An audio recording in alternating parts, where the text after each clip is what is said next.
जय हिंद प्यारे साथियों, कैसे हो आप सभी। हमारे YouTube चैनल पर आप सभी लोगों का बहुत बहुत स्वागत है। चलिए आज हम देखते हैं लैमार्कवाद या उपार्जित लक्षणों की वंशानुगति का सिद्धांत, यानी उपार्जित लक्षणों की वंशानुगति का सिद्धांत। लैमार्कवाद ने कहा कि उपार्जित लक्षणों की, यानी हमारे शरीर पर कोई किसी भी प्रकार का लक्षण आ जाता है तो वो हमारा लक्षण जो है वंशानुगत, यानी हमसे, यानी हमारे जो बच्चे होंगे उनमें वो लक्षण देखने को मिलता है। किसने कहा था? लैमार्कवाद ने। लैमार्कवाद ने कहा कि हम अपने जिस भी अंग का प्रयोग निरंतर, यानी उपयोगिता है, यानी हमारी जीभ की उपयोगिता है, तो हम जिस भी अंग का प्रयोग लगातार निरंतर करते हैं वो बड़ी हो जानी चाहिए। तो हम अपनी जीभ का जो है लगातार प्रयोग करते हैं तो वो एक हाथ की जीभ हो जानी चाहिए थी अब तक। तो इनका जो सिद्धांत था वो जो है असफल रहा, यानी लैमार्कवाद का जो सिद्धांत था वो असफल रहा। इनकी एक पुस्तक है, यानी पुस्तक क्वेश्चन जो है पूछा जाता है कि लैमार्कवाद की पुस्तक कौन सी है, तो इनकी एक पुस्तक है जिसे फिलोसोफिक, यानी लैमार्कवाद की एक पुस्तक है जिसे फिलोसोफिक जूलॉजी कहा जाता है। फिलोसोफिक जूलॉजी कहा जाता है, जूलॉजी, यानी लैमार्कवाद की एक पुस्तक है जिसे फिलोसोफिक जूलॉजी कहा जाता है। देखिए अगला सिद्धांत है, यानी कि इन्होंने परमाणु में पक्ष दिया।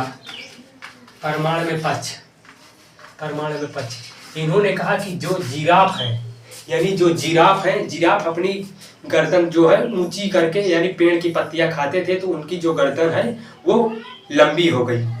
परमाणु में पक्ष दिया, यानी जिराफ, यानी कि जिराफ। और दूसरा परमाणु में पक्ष दिया कि यदि जो जलीय पक्षी होते हैं उन्हें ज़्यादा पानी टालना रहता है, यानी पीछे पानी, समुद्र में जो जलीय पक्षी रहते हैं वो पानी टालते हैं तो उनके जो पंजे रहते हैं उनके बीच में छेद रहता है तो पानी उस छेद की बाहर निकल जाता है। तो उन्होंने धीरे धीरे उनका जो छेद था वो भर गया, यानी कि धीरे धीरे उनका छेद जो है वो भर गया, यानी जलीय पक्षी। यानी कि जो सांप तीसरा हो जाएगा, यानी कि जो सांप होते थे उनके पैर थे तो पैर उनके झाड़ियों में जो है उनके पैर जो है फंस जाते थे, तो उन्होंने अपना पैर दबा कर चलना शुरू किया तो उनके जो है पैर जो है वो विलुप्त हो गए, यानी कि सांप।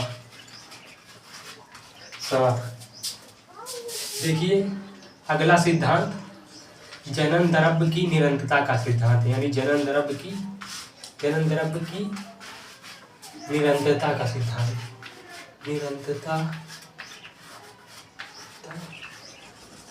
यानी जनन द्रव्य की निरंतरता का सिद्धांत। जनन द्रव्य की निरंतरता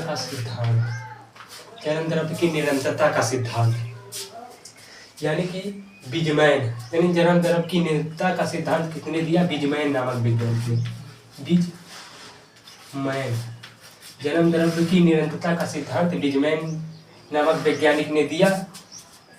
इन्होंने कहा हम अपने जिस भी अंग का प्रयोग नहीं करते हैं वो नष्ट हो जाता है, यानी कि वो नष्ट हो जाता है। तो इन्होंने परमाणु में पक्ष दिया कि चूहों पर प्रयोग किया, यानी चूहों की जो जीवन काल रहता है बहुत कम दिन का जीवन काल रहता है, तो इन्होंने चूहों पर प्रयोग किया। चूहों की 20 से 22 पीढ़ियों की पूंछ काट दी और इस उम्मीद में कि अगली बार जब अगली बार चूहे पैदा होंगे तो उनमें जो है पूंछ देखने को नहीं मिलेगी। लेकिन क्या है, उसमें जो है पूंछ देखने को मिली, यानी कि अगली बार जब पीढ़ियों की 20 से 22 पीढ़ियों की चूहों की पूंछें काट दी और अगले जो चूहे हुए उनमें वो पूंछ देखने को मिली। और दूसरा प्रयोग जो है, यानी कि जो भारत के व्यक्ति हैं ज़्यादातर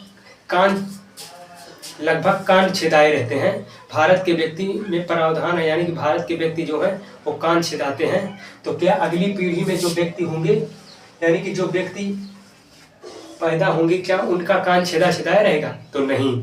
तो इसीलिए बीजमैन ने, यानी जनन द्रव्य ने यह सिद्धांत दिया बीजमैन ने कि अगर 20 से 22 चूहों की यानी पूंछें काट देने पर उनकी पूंछ जो है नष्ट नहीं हुई, उनकी पूंछ जो है निरंतर उसी तरह रही। तो आशा करता हूँ कि आप लोगों को मेरी यह वीडियो पसंद आई होगी, तो हमारे चैनल को लाइक करें, सब्सक्राइब करें। मिलते हैं नेक्स्ट वीडियो पर। जय हिंद।